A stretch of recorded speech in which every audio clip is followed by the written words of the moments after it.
That's crispy. Yeah.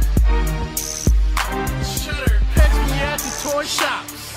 Catch me at the toy shops. Man, I got toys mint on card. Toys out of the box. Man, I got toys in my detour. Catch me at the toy shops. This one's for them real collectors. That's army building and posing figures. Marvel Legends, imports, A.C.B.A, we reppin'. Man, I got toys out of the box. Man, I got toys in my detour. Catch me at the toy shops. I'll take that. We're taking that right there. That's crispy. Yes, sir. We're officially back at it. This is Boog Nice coming at you with the Marvel Legends Infinite Series Jubilee Build-A-Figure Wave STRYFE figure review. Let's do it. Yeah, I got a swag you can never get. A.C.B.A. We reppin' it. Taking a closer look at the package. Only at Toys R Us. Toys R Us exclusive wave, Marvel Legends logo, Infinite Series. You see STRYFE's name at the bottom. We got pictures of Wolverine on both sides of the box. All the other characters from the wave. Jubilee Build-A-Figure. And a picture of STRYFE. Taking a look at STRYFE. This is a figure that people have been wanting for a really long time. They went with a more classic look of STRYFE. I thought they were going to give us how he looked in the when he appeared in the pages of Uncanny X-Force. Even though it can sort of kind of double as that, I feel like his armor during that time was way more intricate and elaborate. But again, this is more of his classic look. This is how he looked when he fought Apocalypse during that story run. I think it was the Executioner song, and that's probably why they gave him that sword too. Somebody actually mentioned that in the group. I didn't even realize that. But the figure came out pretty nice. I like the way the figure looks. Again, this was one that I was personally anticipating.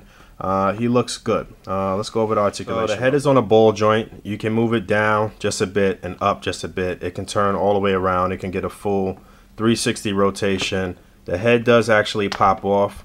When I got mine though, this neck peg was fused. It was like the glue had it stuck, and I had to heat it up, and I had to use a razor in between the joints here to get it to move. But really it doesn't make a difference, because even when the head is on, it doesn't move too much. It doesn't get too much motion. You can get his head down just about that far because of how the armor is here. You know, he's got a lot going on with this armor.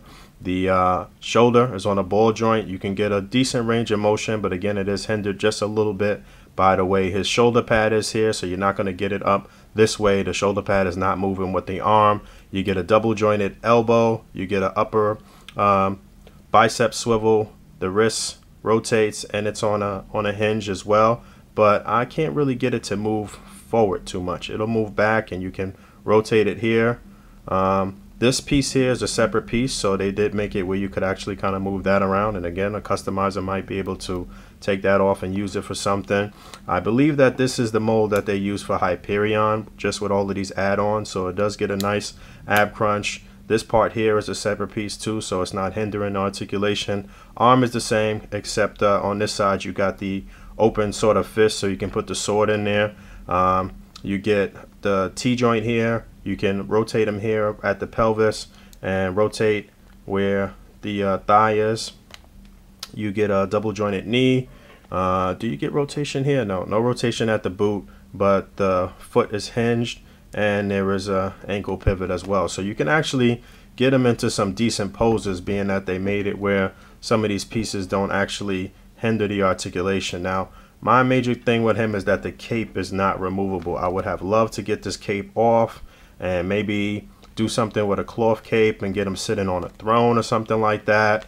That would have been cool. The cape is pretty heavy, and but it doesn't make him top heavy where he'll fall over or anything like that. But I'm a little disappointed that you cannot remove the cape. And there he is with the sword in his hand. It fits in there fine. He can hold it perfectly. There's not really much going on as far as shading or detailing on this sword. I think it looks pretty whack, so I won't be utilizing that too much, but he does hold it. As far as colors and things are concerned, it's not too much detailing or paint shading. We've pretty much grown to expect that from Hasbro, where you're going to get a figure that is pretty decent, but there are going to be some things that's missing that you may actually have to fix on your own. The spikes are not very hard, but they're not so soft where they'll get warped in any way without some serious pressure to them, so that's cool. But again, if it would have had some more shade in here on these armor pieces or on this part, it would have been, he would have looked a lot better. I'm sure we'll see some customizers come out, paint him up, and make him look really good. The head sculpt looks pretty good. You can see there, you can see what looks like just a little bit of stubble on his chin. And I do think that the face looks pretty menacing and looks pretty good. Solid figure overall. Like I said, aside from the fact that you can't remove the cape and that he doesn't have too much paint detailing or shading, it is a nice figure. They did get it pretty right. He is pretty comic accurate as far as a classic STRYFE goes. He is a classic X-Force villain from the 90s, and they kind of reintroduced him into comic books during the Messiah War storyline in X-Force. This was the original team that original X-Force team that Cyclops had put together, and they battled with him, and he pretty much kicked everybody's asses. He is a very powerful, or has very powerful telekinetic abilities. So he's got these force fields, and he can obviously move things without touching them, and he is the man. He is a great villain, and I think this was a good choice for especially since it's a character that we've never seen in figure form in the Marvel Legends line. And I would definitely recommend that you at least pick this guy up from the wave. He's a solid purchase, no question about that. So until next time, peace. That's crispy.